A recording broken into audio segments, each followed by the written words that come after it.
Dan pada malam hari ini kami akan menyampaikan perkembangan dari penanganan perkara dugaan korupsi di Kementerian Pertanian setelah kemarin malam kami melakukan penangkapan, begitu ya. Ini perlu kami jelaskan pada teman-teman, jadi kami bukan menjemput paksa, tetapi melakukan penangkapan sebagaimana surat perintah penangkapan. Ini dua hal yang berbeda ya teman-teman. Kalau kemudian jemput paksa, itu tentu ada surat perintah membawa dan itu terkait dengan apabila orang yang dipanggil oleh penegak hukum mangkir misalnya, itu nanti tindakannya adalah jemput paksa. Tapi dalam hal penangkapan itu tentu wewenang penyidik sebagaimana di dalam hukum acara pidana karena seseorang yang diduga keras melakukan tindak pidana berdasarkan kecukupan alat bukti dan itu bisa dilakukan kapanpun sepanjang ada surat perintah penyidikan sebagai bagian dari upaya paksa seperti penggeledahan, penyitaan dan lain-lain. Saya kira ini di awal perlu kami sampaikan lebih dahulu agar clear karena kami mengikuti perkembangan terkait dengan dua istilah ini yang berbeda. Baik, malam hari ini kami akan menyampaikan perkembangan dari penanganan perkara ini. Hadir malam hari ini pimpinan Pak Alek dan juga pelaksana tugas Deputi Penindakan Pak Asep. Nanti akan dibacakan beberapa poin-poin terkait dengan perkembangan penanganan perkara dimaksud yang kemarin kami juga telah mengumumkan secara resmi 3 orang tersangka. Setelahnya seperti biasa kami beri kesempatan kepada teman-teman untuk bertanya lebih lanjut. Dan kita fokuskan lebih dahulu pertanyaan dari teman-teman semuanya terkait dengan penanganan perkara dugaan korupsi di Kementerian Pertanian ini. Baik, kami silakan Pak Alek untuk membacakan poin-poin perkembangan perkara dimaksud. Ya, terima kasih Mas Ali. Assalamualaikum warahmatullahi wabarakatuh. Shalom, selamat malam, salam sejahtera untuk kita semuanya. Yang saya hormati teman-teman wartawan, malam ini saya ingin menyampaikan perkembangan terkait dengan penanganan dugaan tindak pidana korupsi yang bersama-sama dilakukan dengan menyalahgunakan kekuasaan dengan memaksa memberikan sesuatu untuk proses lelang jabatan, termasuk ikut serta dalam pengadaan barang dan jasa disertai penerimaan gratifikasi di lingkungan Kementerian Pertanian Republik Indonesia.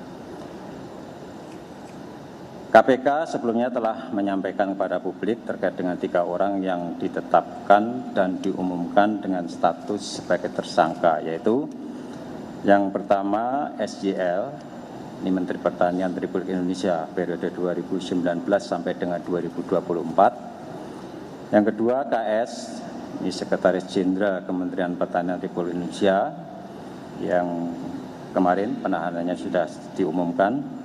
Dan yang ketiga adalah MH, yaitu Direktur Alat dan Mesin Pertanian Direktorat Jenderal Prasarana dan Sarana Pertanian Kementerian Pertanian Republik Indonesia. Adapun konstruksi perkaranya diduga telah terjadi peristiwa sebagai berikut.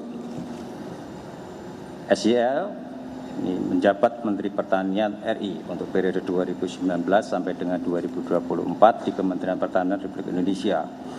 Selanjutnya dalam periode kepemimpinan SJL selaku Menteri Pertanian, KS diangkat dan dilantik selaku Sekretaris Jenderal Kementerian Pertanian, dan MH juga diangkat dan dilantik selaku Direktur Alat dan Mesin pada Direktorat Jenderal Prasarana dan Sarana Pertanian Kementerian Pertanian.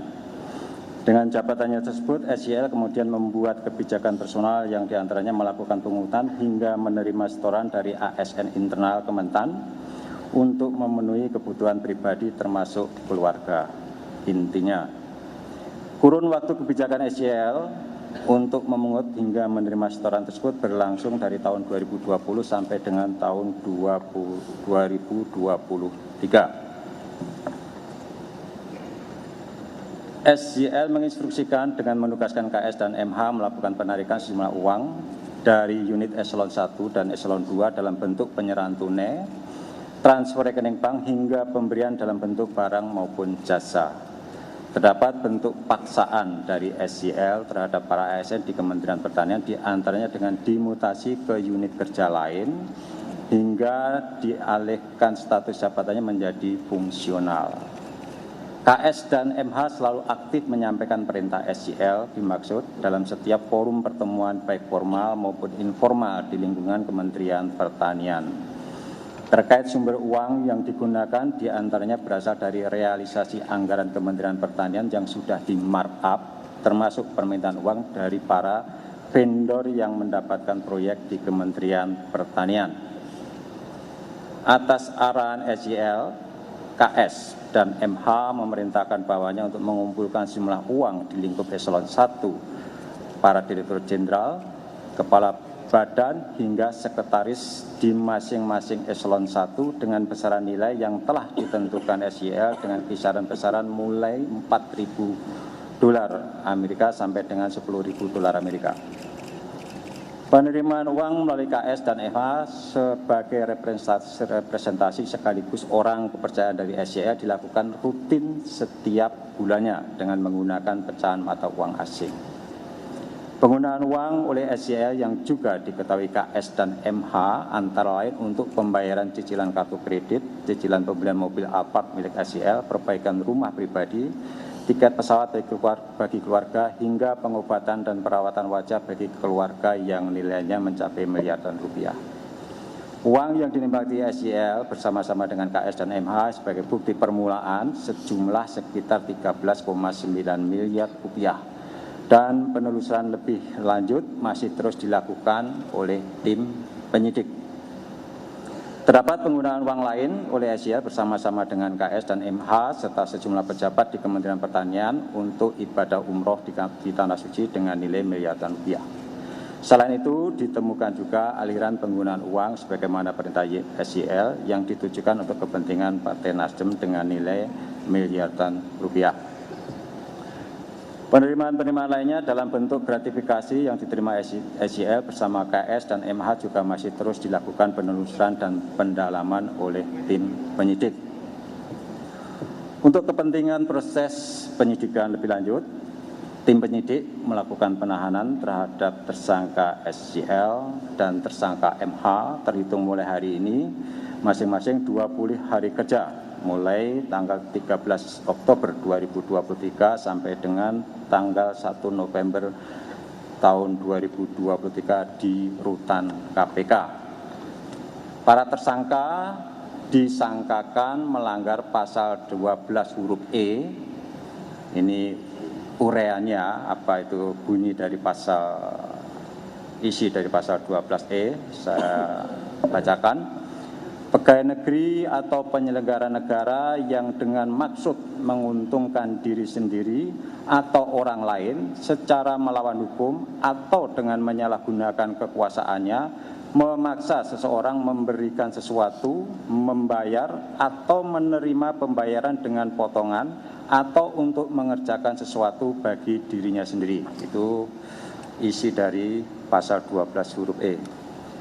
Dan pasal 12 huruf B besar, ini terkait dengan gratifikasi, Undang-Undang Republik Indonesia Nomor 31 Tahun 1999 tentang pemberantasan tindak pidana korupsi sebagaimana telah diubah dengan Undang-Undang Nomor 20 Tahun 2001 tentang perubahan atas Undang-Undang Republik Indonesia Nomor 31 Tahun 1999 tentang pemberantasan tindak pidana korupsi junto pasal 55 ayat 1 ke 1 KUHP. Sedangkan tersangka SYL turut pula disangkakan melanggar pasal 3 dan atau pasal 4 Undang-Undang Nomor 8 Tahun 2010 tentang tindak pidana pencucian uang. Demikian saya sampaikan atas nama pimpinan Komisi Pemberantasan Korupsi. Terima kasih. Terima kasih Pak Alek yang sudah membacakan beberapa poin dimaksud. Hari ini KPK melakukan penahanan terhadap 2 orang tersangka, yaitu SYL dan MH, masing-masing selama 20 hari pertama sampai nanti 1 November 2023 di rutan KPK. Kami silakan 3 orang penanya, silakan. Ada yang di sebelah kanan? Ya ada ya, baik kalau gitu, oke.